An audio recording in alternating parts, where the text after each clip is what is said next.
ढेरों प्रकार के पाखंडवाद सामने आ रहे हैं।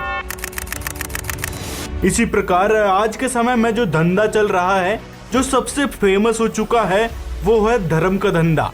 और इसको बढ़ाने के लिए हमारे नकली गुरु और कथावाचक ही आगे हैं, क्योंकि आजकल के जो गुरु और कथावाचक हैं, उनकी लग्जूरियस लाइफ को देखकर माता पिता भी इंस्पायर हो रहे हैं कि क्यों ना अपने बच्चों को भी कथावाचक बनाया जाए या गुरु पदवी पर बिठाया जाए, ताकि वो भी इसी प्रकार शानो शौकत के साथ और करोड़ों शिष्यों के साथ घूम सकें, उनको फॉलो करने वाले ढेरों लोग हों। जैसे कि हाल ही में अभी ये बच्चा पॉपुलर हुआ था जिसका नाम है अभिनव अरोड़ा। खुद नॉनवेज नहीं खाती लेकिन मेरे लिए चिकन बनाती है। ये इसमें तो नहीं है, ये तो आप अलग से बोल रहे हो, ये तो नहीं। ऐसे और भी ढेरों पेरेंट्स हैं जो अपने बच्चों को इस कथावाचन रूपी व्यवसाय में लगाने में आतुर हैं। अब ऐसे ही जया किशोरी की कॉपी करती हुई ये लड़की श्री मल्होत्रा, जो अब अपने आप को श्री किशोरी कहती है, तो इसके माता पिता ने इसको कथावाचन रूपी इस बिजनेस में लगा दिया है। पापा को पढ़ के सुनाए तो मेरे पापा बहुत खुश हो गए। तो उन्होंने बोला कि जैसे इंस्टाग्राम पे एक्टिव रहती हो तो इसकी भी वीडियो बनाकर इंस्टाग्राम पर डालो। पहले तो श्री के माता पिता इसको एक्ट्रेस बनाना चाहते थे। मम्मी मैं आपसे बोल रही हूँ ना, फिर भी आप नहीं समझ रहे हो। मैं इतनी खराब ड्रेस पहन के अपनी बेस्ट फ्रेंड की बर्थडे पार्टी में कैसे जा सकती हूँ। लेकिन फिर इन्होंने देखा कि फिल्मी दुनिया में ज्यादा ही ट्रैफिक हो चुका है, ज्यादा ही कंपटीशन बढ़ गया है, तो फिर इसके धार्मिक माता पिता ने थोड़ा चालाकी दिखाई और देखा कि भाई कथावाचन रूपी बिजनेस भी बहुत ही बढ़िया है, क्योंकि कई सारे कथावाचक हैं जो अपनी लग्जूरियस लाइफ जी रहे हैं, तो क्यों ना अपनी बच्ची को इसी व्यवसाय में लगाया जाए। एक तो कमाई का जरिया हो जाएगा और दूसरी पॉपुलैरिटी मिल जाएगी। तो इस प्रकार इन्होंने लगा दिया इस बच्ची के सारे करियर को इस कथावाचन रूपी व्यवसाय में। फिर जैसे जया किशोरी ने ढेर सारे ब्रांड अपने चला रखे हैं, वेबसाइट में ढेर सारे प्रोडक्ट सेल करती है, इसी प्रकार इन्होंने भी अपनी एक वेबसाइट बनाई और उसमें भी प्रोडक्ट सेलिंग का काम शुरू कर दिया और गरीबों के नाम पर डोनेशन भी मांगना शुरू कर दिया। कई सारे ऐसे वीडियोस मिल जाएंगे जहां पर ये इस प्रकार से क्यूआर कोड देते हैं या अकाउंट नंबर या फिर मोबाइल नंबर कि आप इसमें डोनेट कर सकते हैं, इसके नाम पर करो, उसके नाम पर करो। तो इस प्रकार से डोनेशन मांग मांग कर ये अपना धंधा यानी बिजनेस चला रहे हैं। अब आप लोग कहोगे कि चलो डोनेशन मांग रही है तो फिर काम भी तो कर रही है, लोगों को खाना खिला रही है, गिफ्ट दे रही है, गरीबों की मदद कर रही है। तो जवाब है करना ही पड़ेगा, क्योंकि भगवान के नाम पर या फिर धर्म के नाम पर जो पैसे या डोनेशन मांगे जा रहे हैं उनको दिखाएंगे कैसे, क्योंकि धर्म के नाम पर या फिर इस प्रकार के सामाजिक कार्यों में कोई टैक्स नहीं लगता। यदि पैसे आ रहे हैं और कहीं दिखाया ना जाए तो इनकम टैक्स फिर पीछे पड़ जाएगा, फिर लेने के देने हो जाएंगे, इसीलिए इनको दिखाना पड़ता है। चंद लोगों को खाना खिला दिया, गिफ्ट दे दिया और रील बनाकर अपलोड कर दिया, इससे इनको पॉपुलैरिटी भी मिल गई और पैसे कमा लिए, वो अलग है। अब कुछ लोग कहेंगे कि करने दो ना, जो भी कर रही है धर्म के प्रचार के लिए कर रही है, भगवान के प्रचार के लिए कर रही है। तो दोस्तों यहाँ पर आपको समझना चाहिए कि इस बच्ची को ना तो धर्म का ज्ञान है, ना ही सदग्रंथों का, ना ही भगवान का, कि भगवान ने क्या कहा है धर्म ग्रंथों में। धर्म ग्रंथ में कहीं भी स्वयंभू कथावाचक बनने के विषय में नहीं कहा गया है। यदि आप राजा परीक्षित की कथा सुनोगे कि यहाँ पर श्रीमद् भागवत सुधा सागर के रचयिता महर्षि वेद व्यास जी भी अपने आप को कथा सुनाने के योग्य नहीं समझे, क्योंकि उनको पता था कि हमारे अंदर यह सामर्थ्यता नहीं है कि हम कथा कर सकें, इसलिए क्यों एक जीव के जीवन को नष्ट करके पाप के भागी बने। तो इसीलिए उस समय सुखदेव ऋषि को बुलाया गया था कथा करने के लिए। बाकी के जो 88,000 ऋषि थे वो तक कथा सुनाने नहीं आए, क्योंकि वो अधिकारी नहीं थे। तो इस एकमात्र कथा से समझ लेना चाहिए कि जो स्वयंभू कथावाचक बन बैठे हैं, जो ढेरों बच्चे हैं, यहाँ तक कि श्री के पेरेंट्स ने इसको कथावाचक बनाया है एक बिजनेस चलाने के लिए, पैसे कमाने के लिए, तो ये जरिया बहुत ही घटिया है।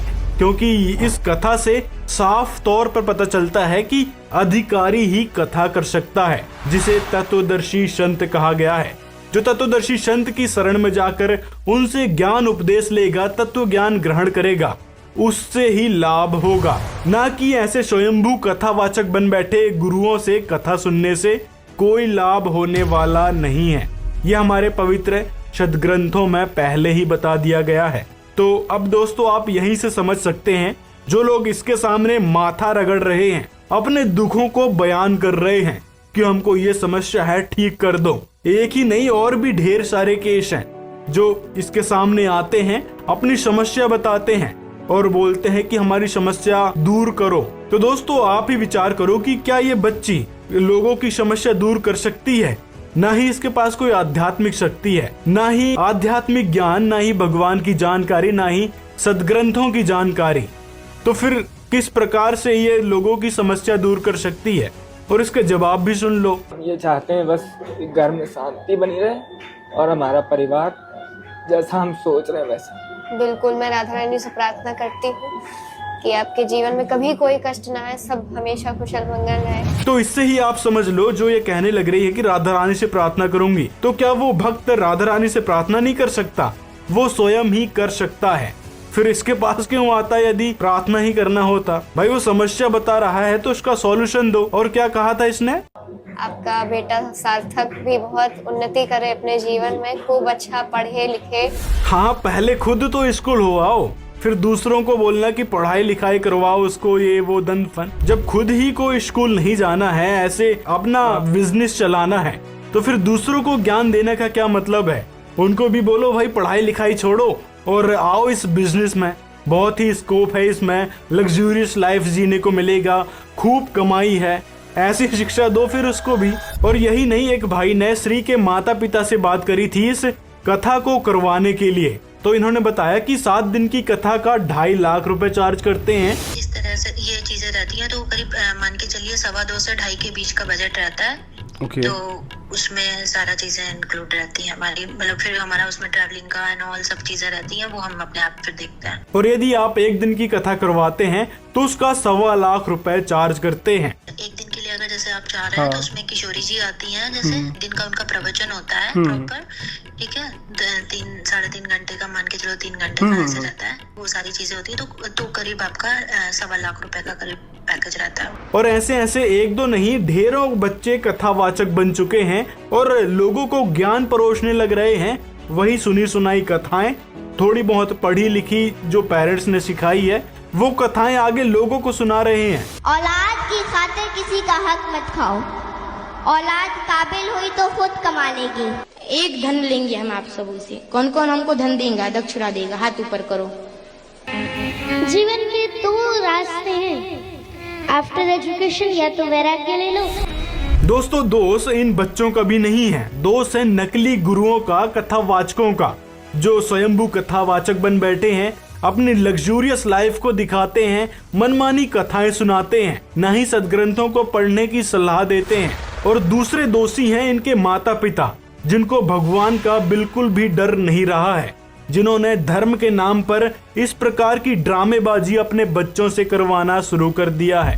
और फिर दोषी होते हैं ये बच्चे, जो पाप के भागी भी बनते हैं, क्योंकि आशीर्वाद देकर ये अपनी पुण्य कमाई नष्ट कर रहे हैं। इनके माता पिता से निवेदन करना चाहूंगा कि ऐसे पाप से बचें और अपने बच्चों को भी बचाएं।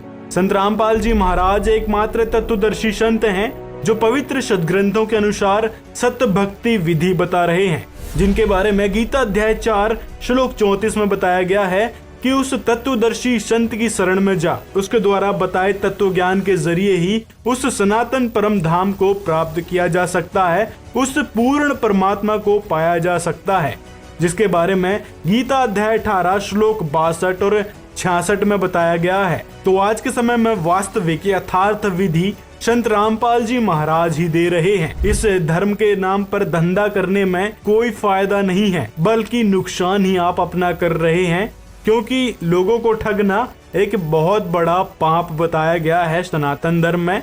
और ये बात आपको किसी न किसी गुरु ने बताई जरूर होगी। तो ये सारी थी इन बच्चों की बिजनेस स्ट्रेटजी, जिनके पेरेंट्स ने बनाई थी। लेकिन अब ये पब्लिक हो चुकी है। लोग समझ चुके हैं कि किस प्रकार ये बच्चों के पेरेंट्स धर्म के नाम का धंधा चलाने में लगे हैं, लोगों को बेवकूफ बनाने लग रहे हैं, सुनी सुनाई कथाओं को बच्चों से सुनवा रहे हैं और कुछ भोले भाले जो श्रद्धालु हैं, जो एक अंधभक्त बन चुके हैं, वो लोग इनको आंख बंद कर फॉलो करते हैं कि वाह बच्चे के रूप में भगवान आ गए हैं। अरे भाई थोड़ा दिमाग खोलो, गीता जी में सदग्रंथों में क्या बताया गया है उन बातों को अमल करो, ना कि किसी की सुनी सुनाई बातों को अमल करने लग गए। अब ऐसे ही ये देखो कुछ लोग जो है भगवान को ही बच्चा बना दिया, कहीं उसके साथ नहा रहे हैं, कहीं उसको डॉक्टर को दिखा रहे हैं, बीमार पाड़ दिया, कहीं उनको चोरी करवा रहे हैं कि देखो भगवान जो है फ्रिज के अंदर इस प्रकार से माखन खा रहे हैं, नारियल की चटनी खा रहे हैं। तो इस प्रकार की ड्रामेबाजी ये भगवान के नाम पर करने लग रहे हैं जिसका कोई फायदा नहीं है। ये अपने लाइक्स और फॉलोवर्स बढ़ाने के चक्कर में और चंद पैसे कमाने के चक्कर में पड़े हैं। लेकिन सदग्रंथों के अनुसार यदि देखें तो कृष्ण जी स्पष्ट रूप से श्रीमद् भागवत महापुराण में कह रहे हैं कि मिट्टी पत्थर काष्ठ को ईष्ट मानकर जो पूजते हैं वो मनुष्य होने पर भी पशुओं में भी नीच और गधा ही है। इतनी सारी बातें कही हैं कृष्ण जी ने जो इस प्रकार से मूर्ति बनाकर उनके साथ खेल रहे हैं। तो ऐसे लोगों के लिए कहा है श्री कृष्ण जी ने कि वो मनुष्य होने पर भी पशुओं में भी नीच और गधा ही है। तो इससे भी समझ लो जो लोग ऐसे ड्रामेबाजी करते हैं या उनको सपोर्ट करते हैं तो ये धर्म का प्रचार नहीं कर रहे हैं, न ही भगवान का। ये सिर्फ अपने ड्रामेबाजी करके लाइक्स और फॉलोवर्स बटोरने की कोशिश में लगे हैं, जो कि एक प्रकार का महापाप बताया गया है। भगवान की पूजा की जाती है, उनकी साधना की जाती है जिससे वो हमें लाभ देते हैं, उनको इष्ट मानकर पूजा जाता है, ना कि उनके साथ इस प्रकार से खेला जाता है। ये बातें सारी संत रामपाल जी महाराज ने अपने सत्संग प्रवचनों में बताई है। यहाँ तक कि संत रामपाल जी महाराज जी ने बताया है कि जो ब्रह्मा विष्णु महेश हैं, श्री कृष्ण जी हैं, दुर्गा जी हैं, रामचंद्र जी हैं, ये निचले स्तर के भगवान हैं। ये हमको कुछ ही लाभ दे सकते हैं जो हमारे किस्मत में लिखे हैं, लेकिन किस्मत से भी ऊपर यदि आपको लाभ चाहिए तो एक पूर्ण परमात्मा की भक्ति संत रामपाल जी देते हैं जो सर्व लाभ प्रदान करते हैं। तो जल्द से जल्द जुड़े संत रामपाल जी महाराज की कल्याणकारी विचारधारा से, और ऐसे पाखंड को जो फॉलो करते हैं उन लोगों तक ये वीडियो भी शेयर कर दें, ताकि ये लोग जो धर्म के नाम पर बिजनेस चलाना चाह रहे हैं, अपने लाइक्स और फॉलोवर्स बटोरने चाह रहे हैं, उनको पता चल सके कि गीता जी में कृष्ण जी ने क्या उपदेश दिया है और भागवत महापुराण में कृष्ण जी ने ऐसे लोगों को क्या कहा है। अब आगे आपको दिखाते हैं जो लोग कहते हैं कि भाई हम जो पूजा कर रहे हैं या फिर भोग लगा रहे हैं, जैसे कि ये लड़की जो है भोग लगा रही है और लोगों को कह रही है कि हम भोग लगाएंगे तो भगवान तक पहुंचेगा, भगवान प्राप्त करते हैं, और इस प्रकार से ये भी एक बिजनेस चलाने में लगी है। तो यहाँ पर शास्त्र हमारे क्या कहते हैं वो चीज मानना चाहिए। अब जो लोग सोचते हैं कि भाई हम जो भक्ति कर रहे हैं, कृष्ण जी की कर रहे हैं या फिर कोई भी भक्ति कर रहे हैं, उससे हमको लाभ मिल रहे हैं, तो सुनिए संत रामपाल जी महाराज ने क्या बताया है इन लाभों के विषय में। श्री राम, श्री कृष्ण, शंकर भगवान, विष्णु भगवान, हनुमान जी, बाबा श्याम जी, इनकी पूजाएं करते थे, जैसा भी लोकवेद सुन रखा था। और उनके करते करते भी हमें बहुत से लाभ हुआ करते, और हम यही सोचा करते थे कि ये भगवान श्री कृष्ण, भगवान श्री राम, विष्णु, शंकर भगवान, हनुमान जी, श्याम जी, ये हमें ये सुख दे रहे हैं। और भक्ति भी जैसे आम को राम राम कृष्ण कृष्ण इस तरह के हरे ओम हरि राम ये मंत्र अपने जैसे सुने सुनाए हम आप पर जाप करा करते, इन मंदिरों में जाते थे, गद गद होते थे भगवान के दर्शन करके मूर्तियों के। और फिर भी हमें बहुत से लाभ होते थे, बहुत से संकट ऐसे टले हैं न सोच भी नहीं सकते पहले भी। तो हम ये सोचा करते थे कि जो पूजाएं हम कर रहे हैं इनसे ही लाभ हो रहा है। अब इस परमात्मा की तत्व ज्ञान रूपी रोशनी में अब दिखाई दिया कि नहीं, वो हमारा केवल प्रारब्ध ही चल रहा था, और वो परमात्मा पूर्ण ब्रह्म कबीर साहब ही हमें सब कुछ कर रहा था, फिर भी वो साथ ही था हमारे। एक मोटा सा उदाहरण है, कहते हैं 100 छल छिद्र मैं करूं अपने जन के काज, जैसे आपने द्रौपदी का उदाहरण सुना होगा। आपने केवल इतना सुन रखा है कि द्रौपदी का चीर बढ़ा दिया श्री कृष्ण जी ने। श्री कृष्ण नहीं बढ़ा सकता एक तिल भी। श्री कृष्ण का तो कोई औकात ही नहीं। कहते मासा घटे ना तिल बढ़े, विद ना लिखे जो लेख, और सच्चा सतगुरु मेट कर ऊपर मार दे मेख। तो दोस्तों आपसे निवेदन है, ऐसी अंधभक्ति से बचें और ड्रामेबाजी करने वाले लोगों को तुरंत ही अनफॉलो करें, क्योंकि ये लोग धर्म के नाम पर सिर्फ और सिर्फ अपना बिजनेस चलाने में लगे हैं, ना कि धर्म का प्रचार करने में। ये लोग भगवान की ही अवहेलना करते हैं, ढेरों मूर्ति बना रखी है और एक ड्रामा कर रहे हैं भगवान के साथ खेलने का। बताओ खेलने से क्या भगवान मिल जाएगा? मतलब हद होती है बेवकूफी की, अंधभक्ति की।